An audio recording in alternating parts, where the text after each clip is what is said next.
All right, excellent. Without any further ado, then take it away. Thanks, everyone. So the catalyst for this is that we are submitting our application to present and pitch at Denver Startup Week. Right? And this year, as part of that, they are requiring a video, 90-second video. And so we plan to submit it today. And so this is like our last tweak, so we've got some more tweaks to do. But I was hoping to show this, and my ask is any feedback that you have. Do you see something odd? Do you see something we missed? Does it flow well? Things of that nature. You see a blank screen right now. We put a thumbnail image on the beginning of this that you don't see right now, so that when users or viewers come to this, they'll first see our logo and then the following. Is that fair? It's 90 seconds. Let's give it a try. I think I got the volume right, but we'll see. Been on a website and seen a great product in an image and thought, I want that. Who makes it and where can I buy it? QZ has the solution. We make it easy for you, consumers, to buy great products from trusted sources because we put the power in the hands of the brands themselves for a better shopping experience. Here's how it works. Brands tag an image showing their product and add any information they choose. The tag propagates to all pages with that image. Sometimes that's hundreds of URLs. Then, by using QZ's mobile app or desktop extension, you can gain access to a wealth of trustworthy information straight from the brand. You can even save the product image and content to a library for later, and share the image and tag with your friends, family, and on social media. On the brand side, brands reach audiences they've never reached before and engage with consumers when they want answers. Plus, they control retail channels, update product offerings, and protect against counterfeits. There's no other solution out there today like QZ across the internet, around the world. QZ augments our online experience to deliver information beyond images for you right now, today. With a strong and growing team, development partners, and brands already on board, QZ is on its way to changing the way we buy. QZ, we make shopping easy. 90 seconds. Thoughts? One okay? Anything? Go for it. Love it. Yeah. I think in 90 seconds you do a phenomenal job. Thanks. Guys up in Fort Collins are doing this. This is not my area of strength. I will +1. I think this is great. I think it says exactly what it is, how it works. Yeah. I would change anything. Yeah, I agree. It's Especially fabulous. today, I think it's great. One of the best I've seen. Okay. Yeah, production wise, I would agree. I stepped into the wrong room. I know, it's not here. Yeah, where am I? Come on, guys. No, I mean, I can't think of anything I would change. Let's go for it. So the only thing I noticed, and I don't think it's major for today, you started out with a pretty strong branding for, apparel and versus, and I know you said you target female. And then the next thing was a kayak and mountains. There's a bit of a disconnect there, maybe. I would say that's a big issue, but that was one thing that made me kind of go, okay, kayaks, but aside from that. That's a tough one for us because we're going after the lifestyle brands at launch. Yeah. Right. Females are definitely a big time user of mobile and social and all that, and especially shopping. And we're trying to make sure that it's not just handbags, but it's more like the lifestyle. And hence we tried to throw in some of the outdoor activity, sort of Boulder-ness of it. But yeah, it causes us a little crinkle, Yeah, that would be a tough one. So I've seen enough about it. Yeah. I knew what was going on. If I had come in cold, I would have signed off on before that because I don't really care about handbags and whatever else. So it wouldn't have been to the kayak, at least at that point. But then from my standpoint, if I didn't know enough about what it was, it might be too sharp of a transition to think, oh, okay, I can find a kayak or whatever else outdoors. I'm not sure. We're also a little concerned about the quality of the imagery at the beginning.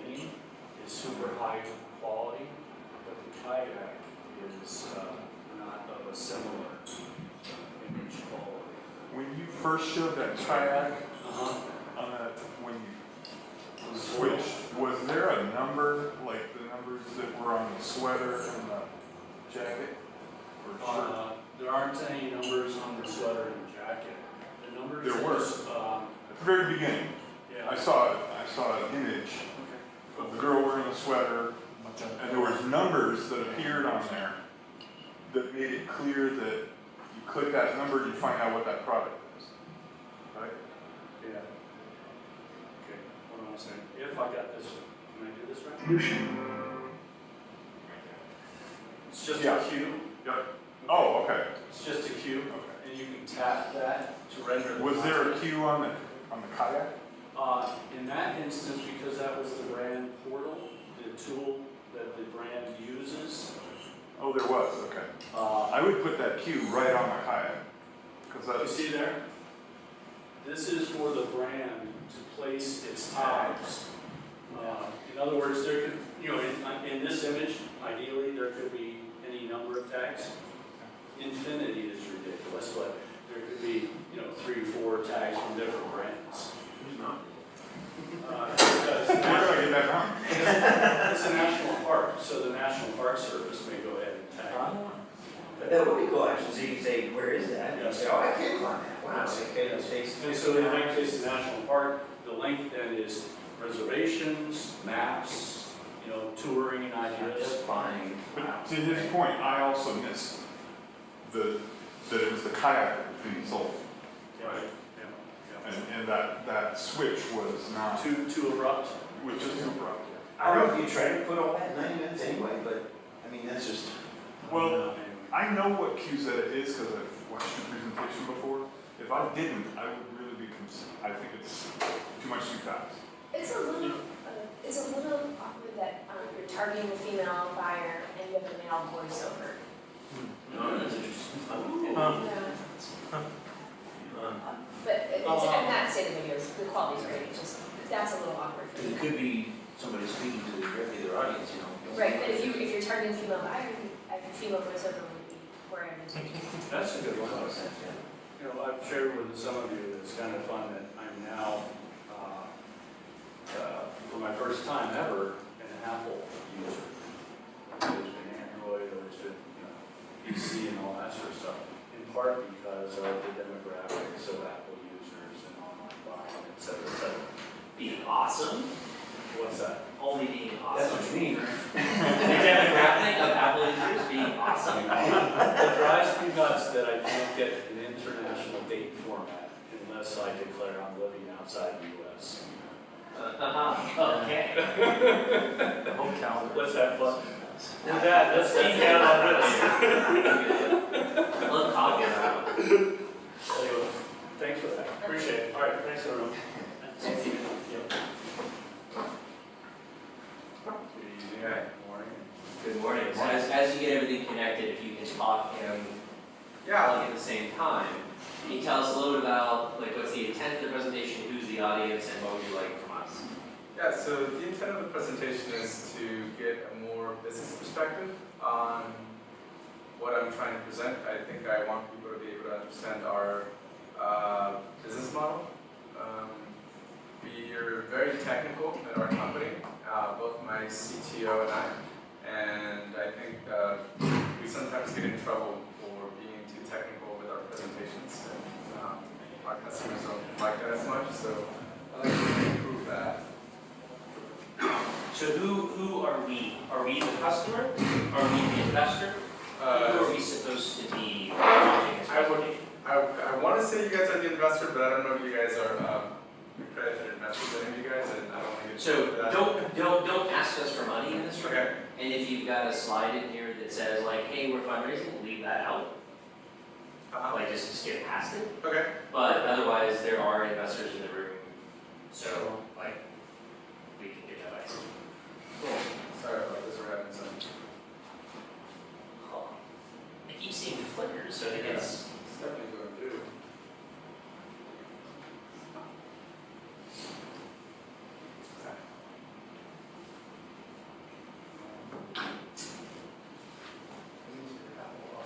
It only works with MacBooks.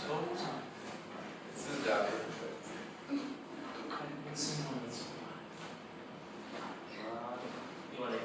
the presentation? I think Ken already had emailed it to you. Okay, if it's the same one. That's the we same try one. that. And we could try either a surface or map. Okay. See how it works. Wow, covering the bases, huh? Yeah, well, for some things I just have to use this. And it's much better. Yeah, so our current customer base includes now the Mexican military and Scotiabank. So very large customers. We actually started off as a cannabis company. Funny story, we finished at Canopy Boulder, which had an accelerator. We just finished, we were part of the last cohort. And we were trying to track customers via biometrics. Yeah, Keynote or PowerPoint, this is a PDF, I don't think it uses. Okay. Yes. So, PDF should work, but what's yeah, wrong with the PDF? what's wrong with PDF? I mean, like, fine, if you wanna present the PDF, that's cool, but. Yeah, I think PDF is a pretty good standard since it doesn't change. Alright. Yeah, Just you lose animations or anything else. I don't have any, yeah.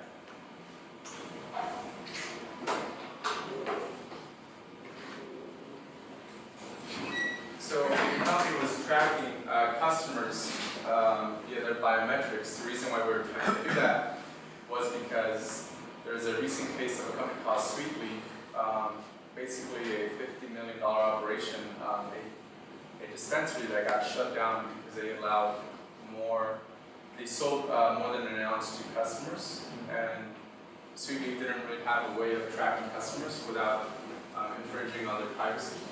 Right? Right now, if you go to cannabis, if you go to a dispensary, they swipe your ID, and when they swipe your ID, they store your name, your phone number, your address, a lot of very problematic information in case of a breach. So we decided to tackle this problem because essentially we can encrypt a lot of biometrics and track people via their biometrics. We were successful in the cannabis industry. But there was a lot of problems. Some cannabis owners didn't like our software because we affected their bottom line. They make money by selling more than they should. And so, as the founder of a company, we didn't really feel like we were making a large enough impact. And we got a software contract, a pilot going on with Northrop Grumman for cross-border security. And so we started moving more into government-based clientele as well as financial sector. So anyways, here's my presentation. Let me get started. So one of the largest problems that we're facing in our generation is privacy. Most of you guys have passwords or tokens or some kind of access point to get into a site to use as a service. Well, recently we've started to see that companies are using biometrics for logins to do KYC and perhaps to do a little bit of AML, which KYC is know your customer, AML is anti-money laundering. Well, it's a huge problem with that. There's a lot of poor handling of the personally identifiable information. There's lawsuits. As a matter of fact, Facebook just got into a $4.5 billion lawsuit with the state of Illinois for collecting biometrics on users. Both Illinois, Texas, California, and Washington have biometric lawsuits in place that prevent companies from collecting biometrics. There's also lack of security. Most of these biometrics are stored in unencrypted and unsecured environments. Centralized storage is a huge issue. As you guys know, centralized storage, which means basically having all your information at one point, leads to higher intruder penetration. Access control. There's a lack of protocols that are in place for who gets access. So we've come up with a system that allows us to leverage the power of blockchain. Essentially, blockchain allows enterprises to securely store data through encryption and distribution across different geographies or different points. We leverage the most advanced cryptography to secure the underlying data while maintaining privacy. Also, distribution in a blockchain allows for faster and better agile workflow. We can have multiple entities share information with each other without cross-domain approvals or infringing on each other's data. Distribution allows for multiple parties to have real-time access to biometric assets without developing access keys or other permissions. So, what does Andia do? We enable communication and privacy. Efficient cross-domain solutions, that is, one entity sharing information with a completely different entity, perhaps for compliance, for investigation, multiple reasons, it becomes really hard to develop access points. We lock down security. So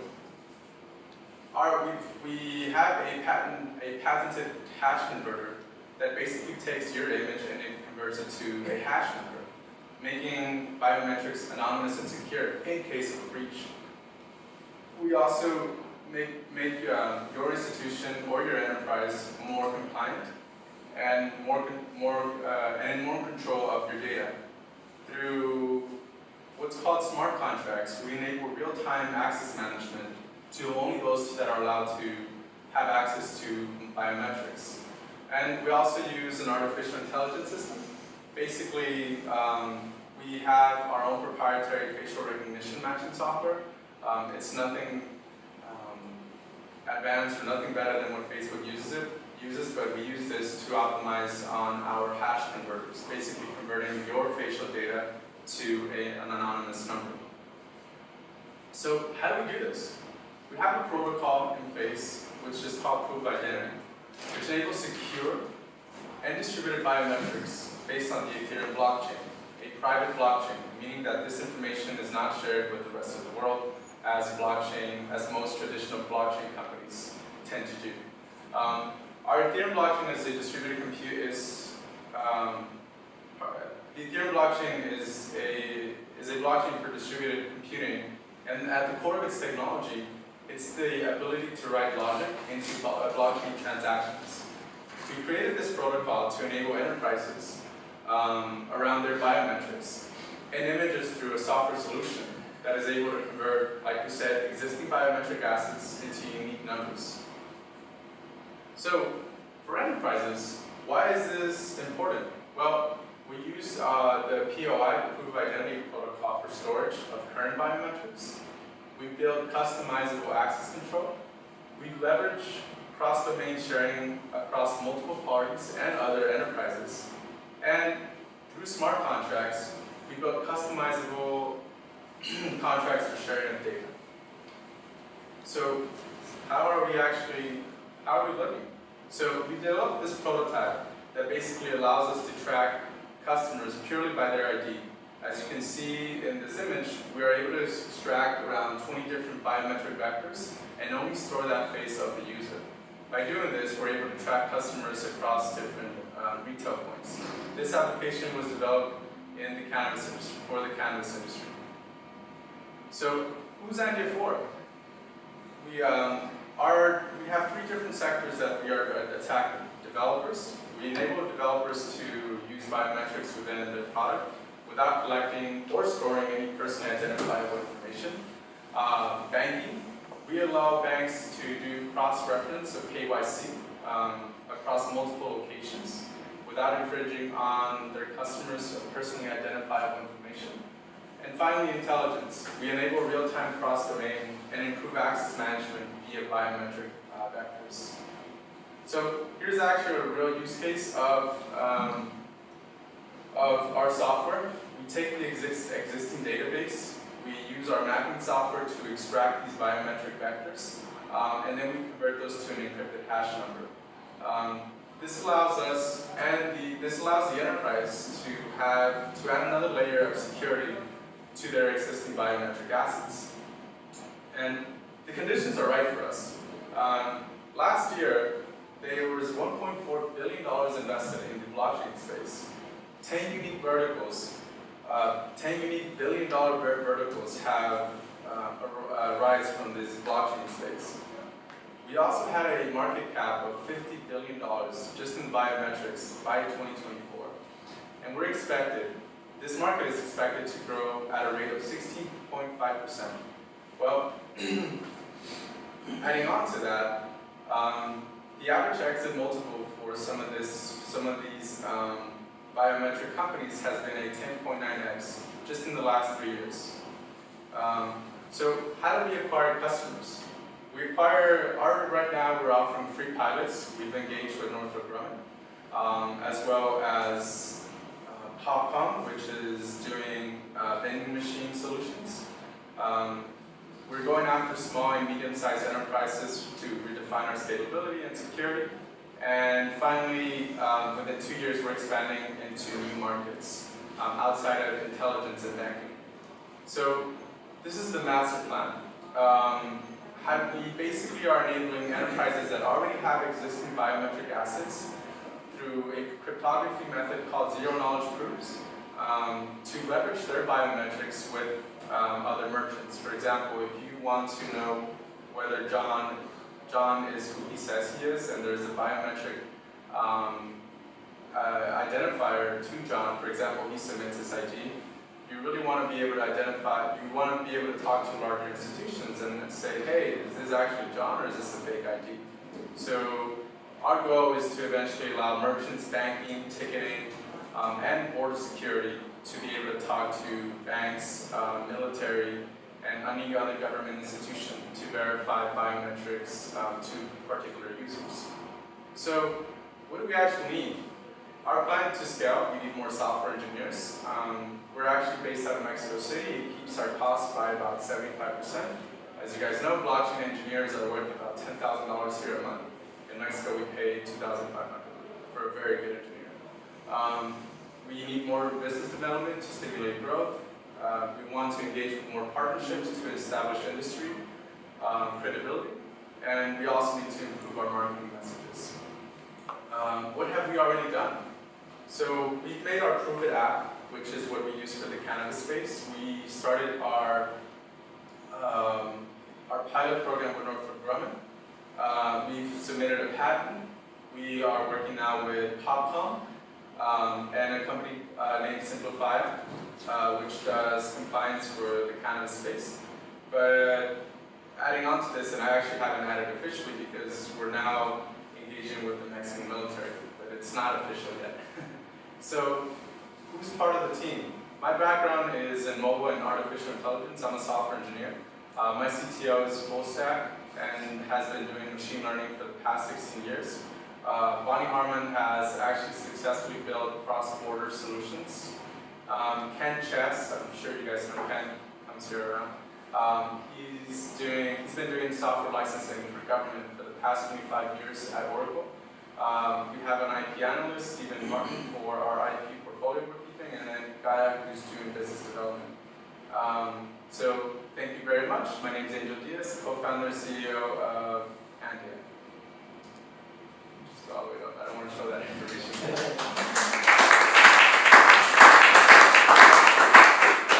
All right, everyone knows the ground rules. Let us know who you are before you talk.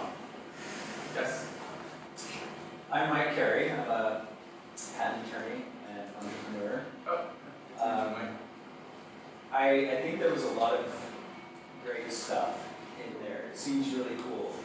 But there are some things that I'm still a little fuzzy on. Okay. And one of them, to me, is the most important thing about the presentation.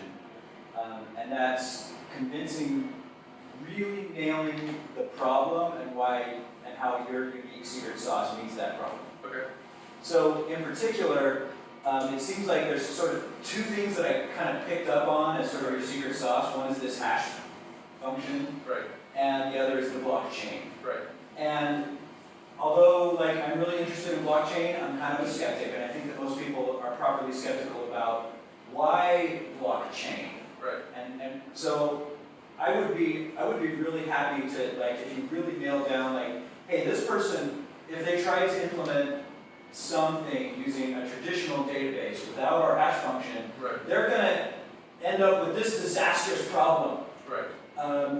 But this is how someone with our system is not going to have that problem for a reason, for reasons X. And you you sort of skimmed across that, there were times you touched on it, but I want that to be the heart of the presentation. Okay. Why someone can't really do without the block from change and your hash function if they want to do X, which is really important. Okay. Noted. Thank you. I'm Robert. What struck me about the presentation is just, I think the audience focus.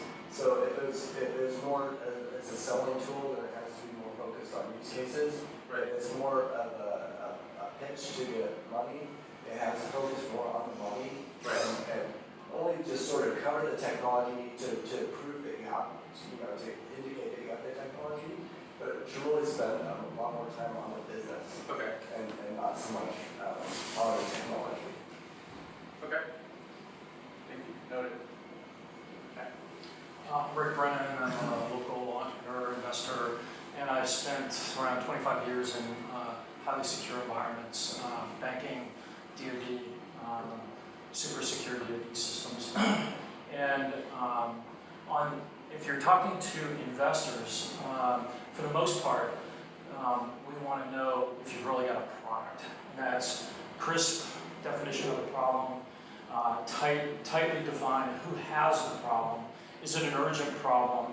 Is solving the problem top of mind? And do they have a wherewithal to pay? And I get done with your whole presentation, I was like, I have no idea if he's got a product or not. Yeah. In fact, I'm pretty sure you don't, for me, right?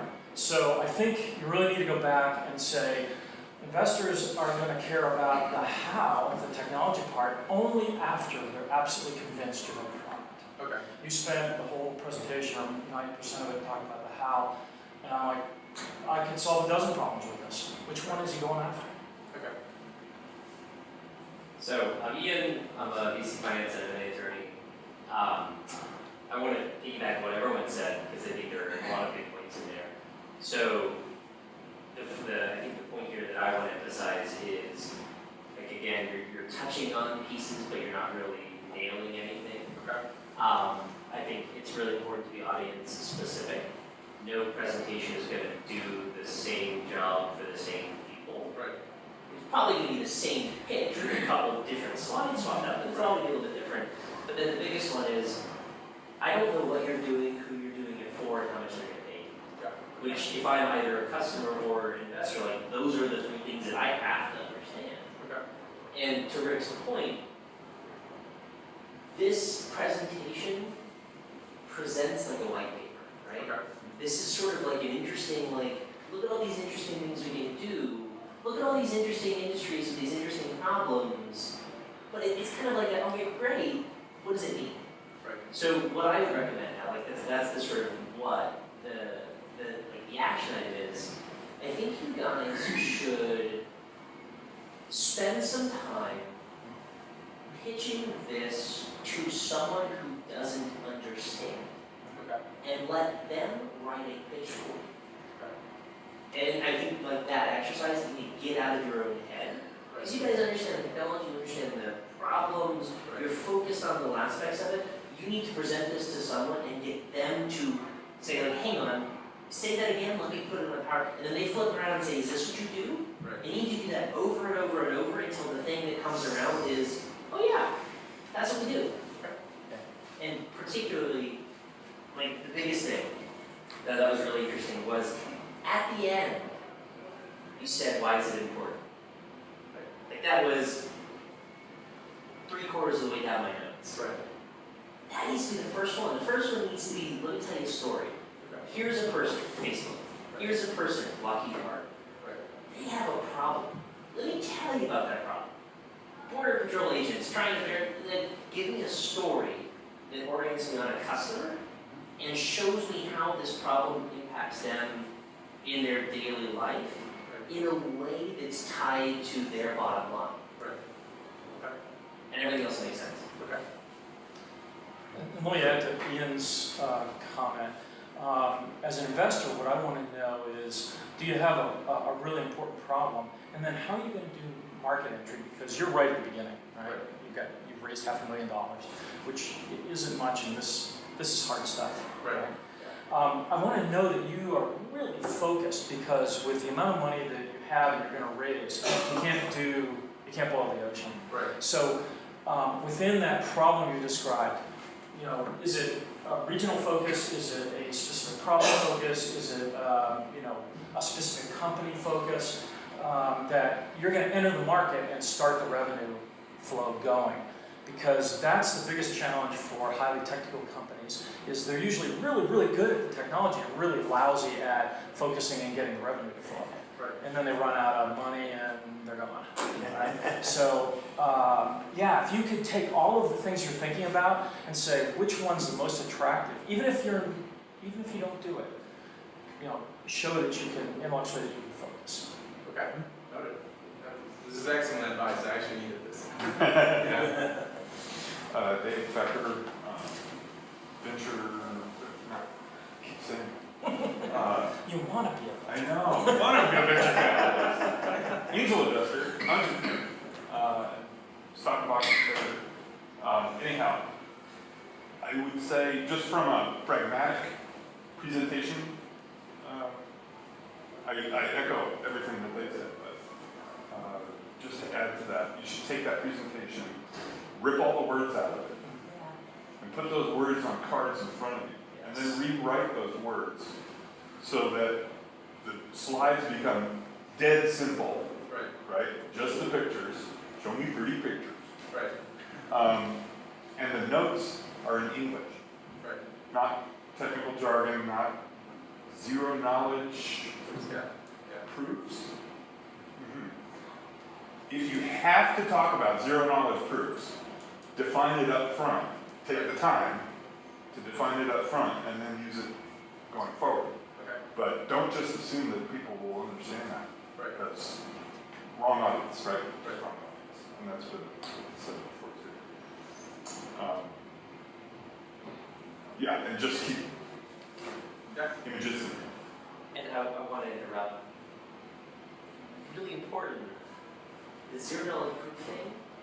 If you're going to use a term, ask yourself, does anyone give a fuck?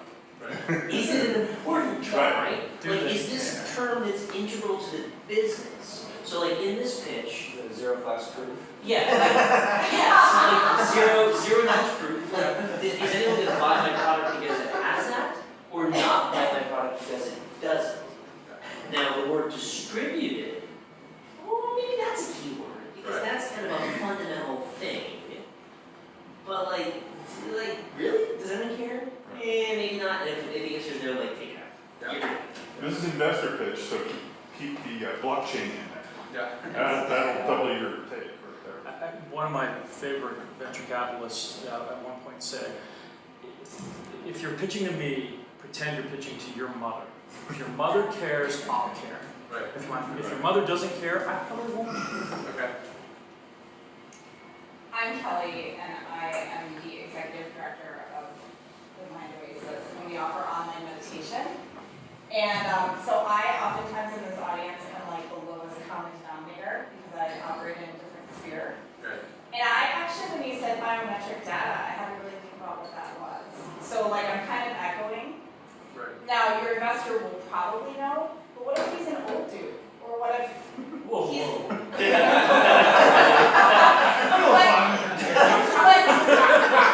I found really interesting was the story you started with around the cannabis industry.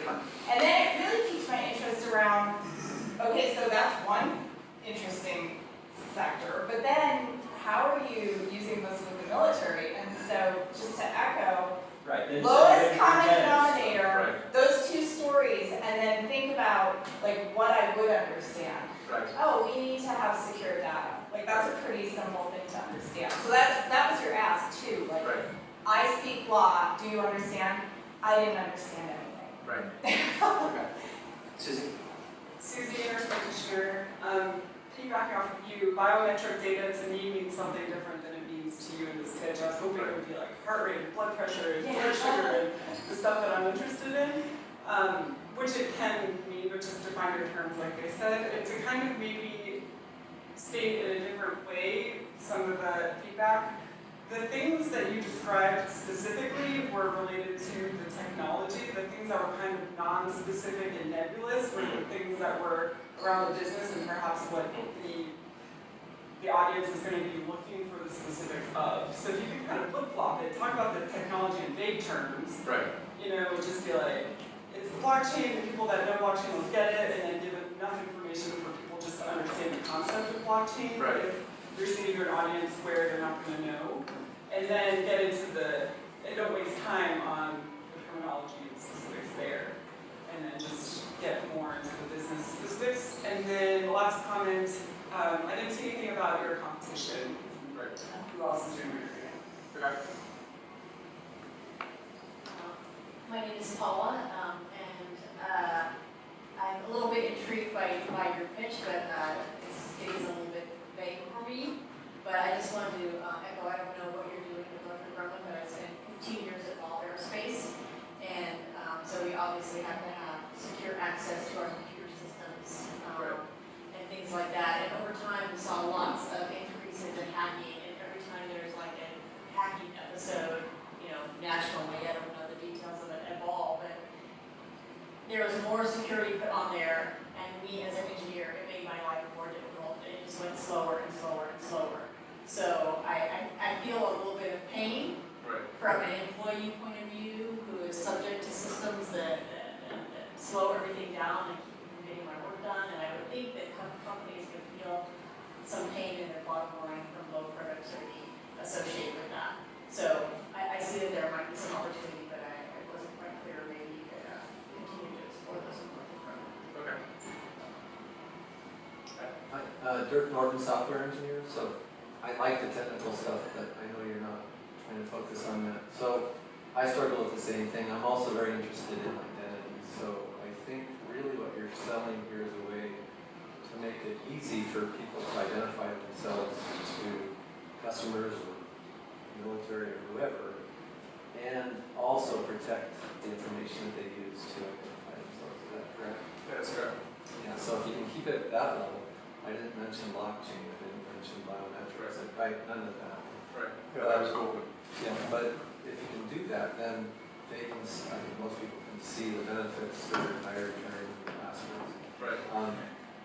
I did have a question along biometrics and using your definition of it, not so much the medical industry, but I mean, we leave our biometrics everywhere, right? Fingerprints, all those things.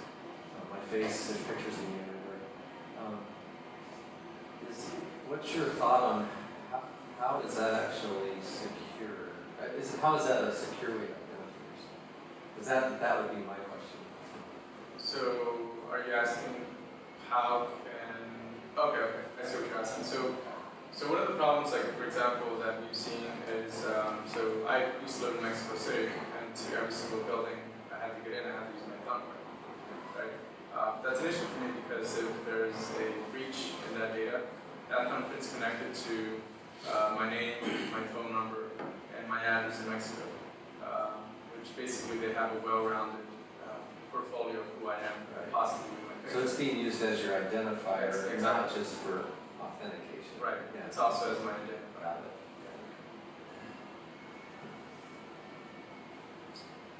Mike Carey again. Could you go to your first slide?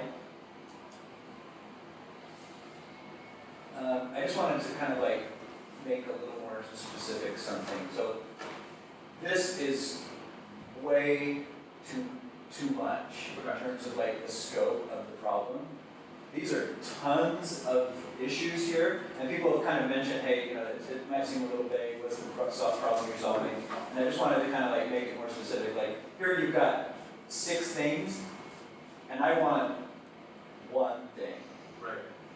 And I wanted to make a quick comparison between, so as a patent attorney, what I'm often doing is I'm taking a patent and I'm comparing it to some kind of prior art. And say, everybody in the business has these 6 things, but I've got number 7. Right.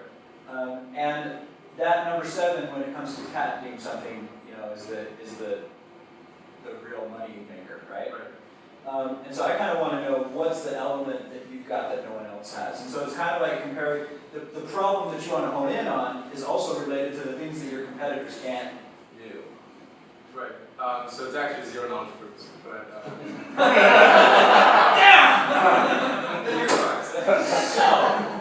So that's really interesting. That is interesting. Who would have guessed that? I don't know. So one person would have guessed zero knowledge proofs. Because I understand how the hashing works to do this. Yeah. But also, you're not the only one with zero knowledge proofs, so there's gotta be something more. Yeah, you don't have to say zero knowledge proofs. It's basically, I mean, we've been doing this for years, right, with passwords. We turn it into something that you can go one direction, but you can't go the other direction, right? And yeah, and that's how blockchains work, that's how everything works. But it's hard to describe for the layperson.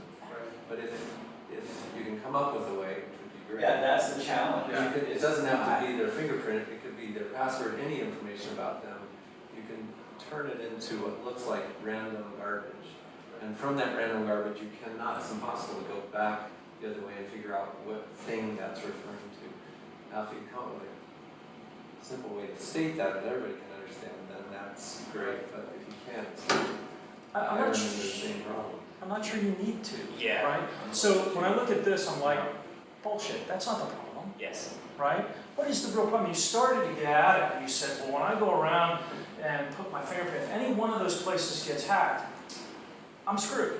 Right? That's the problem. Yeah. Right? And Rick, Tell them that's the problem. That's how and this then solves you say that's the problem because of the way systems are architected. Right. We approach it completely differently. So that if that place did get hacked, they don't get any of my information. It's Yes, they got compromised.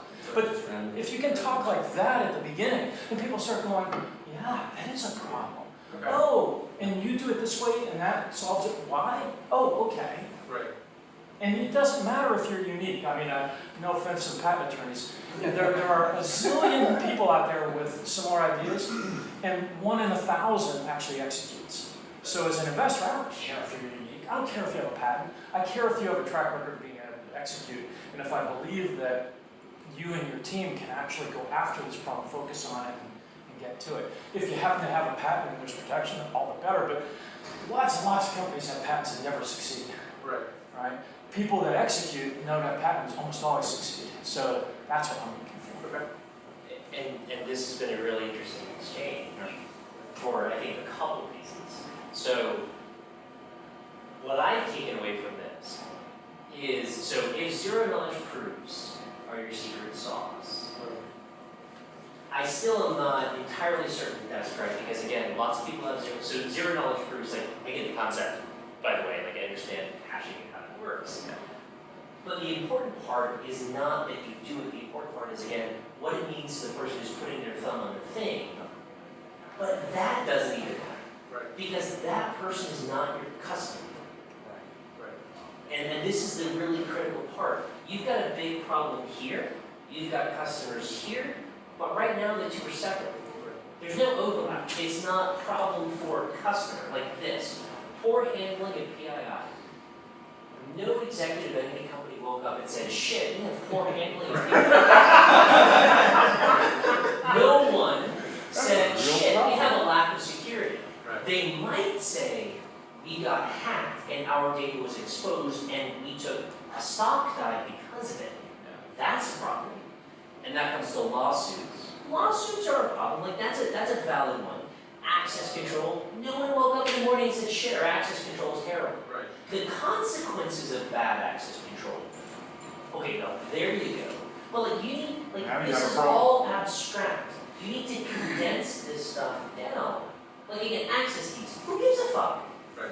Somebody walked in my lab and walked out with our research. Right. Oh, right. I said the exact same thing in two different ways and it means a very different thing to a very different subset of people.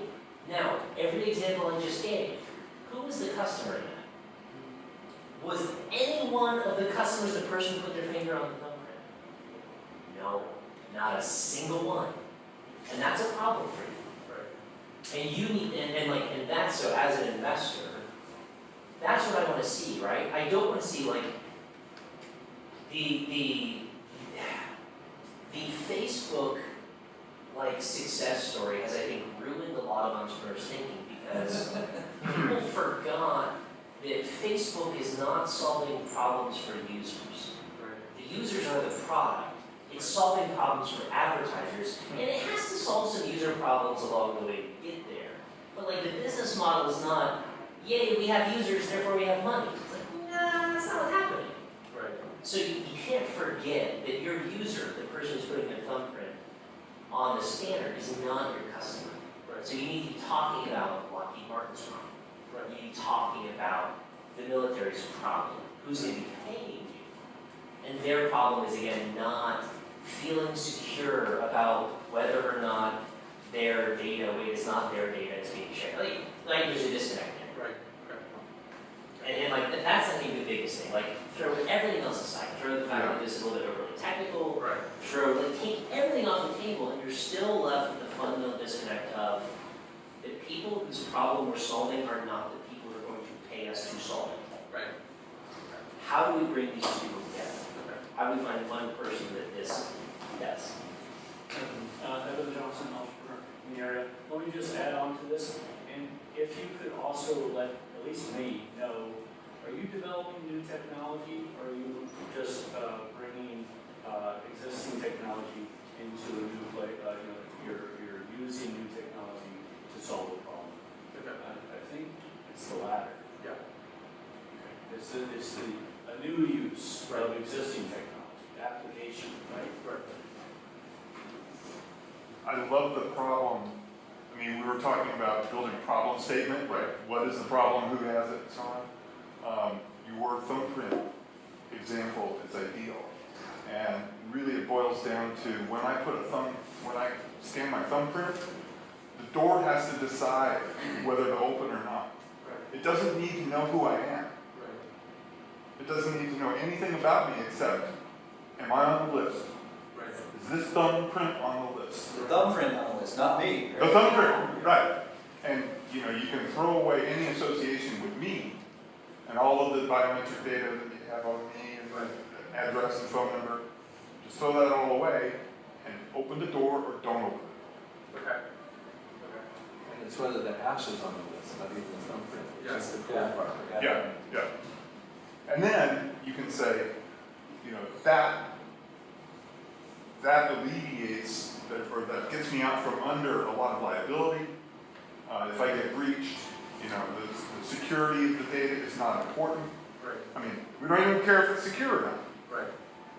Let anyone read it. Who cares? You just flip dials. Just all those problems just go away. You actually transform the situation so that you don't have to bother even with security. Right. Can you clarify though, which I were you in which parts of the sentence? Because I think that illustrates my Yes, right. You became two different eyes. First you were the eye putting your First finger the on, user, then you were the eye then the putting business, right? Then the lock company. Yeah. Is that the same person at any point in the sentence? Like, is there overlap there? Nope. Yeah, that's my fear. Yeah, no, that's good. Fair. So I want to go back to the problem, because I think there's an obvious problem in here. And the problem is any business that deals with the thumb, right? The real thing is trust. Do you with the thumb trust me? And if it's a business that the core of their business is trust, banking, security, where they're guarding something of importance, those types of things, then trust is the key thing that gets them their customers, not the technology. Right. So if you understand that, go back and say, your problem really with all of these things, these are all breaches of trust. I want my customers to trust that I can handle their information, their personal and identifiable information, in a way that makes them trust me. And then if you really go into, here are the things that you as your company do for the person that needs their trust, and how they can communicate it to their end customer. If it's all done at the I understand it plain English level, then they go, wait a minute, I can get more customers by doing business with you. Now you're different than a technology company that can't articulate that. It doesn't really matter whether you're a better technical company or not. You're now addressing the real problem, which is I'm losing customers because of trust. So it's something to think about. But I think in the security world, I've seen hundreds of security breaches, and they all have go to this stuff. And you're like, well, which one do I pick? You know, they all tell me that PII is handled poorly, that I can open for lawsuits, that I shouldn't centralize my storage. You know, there's dozens of companies out there. Very few of them actually understand the true problem that I, as purchaser of the system, have. Okay. I'd like to have a conversation with you after this. Okay. Yeah. Not about investment, but on, yeah. Sorry about trust. So I'm Cisco Quintero. I'm a data scientist. I think the presentation was really good actually. I think the fact that you got this mess up. But I just wonder, your main focus is security, right? So I think you should highlight that at the beginning because everybody's interested in security. And the other thing is that what's the name of the company? Is that related to? No, just a random name. Yeah, okay. Yeah. Just like anyone's gonna come up. Combination of random words. On that note, we're done. Everyone's got half an hour in this room. Please stay, hang out, meet up. Creative collisions are good. Go grab coffee. Peace.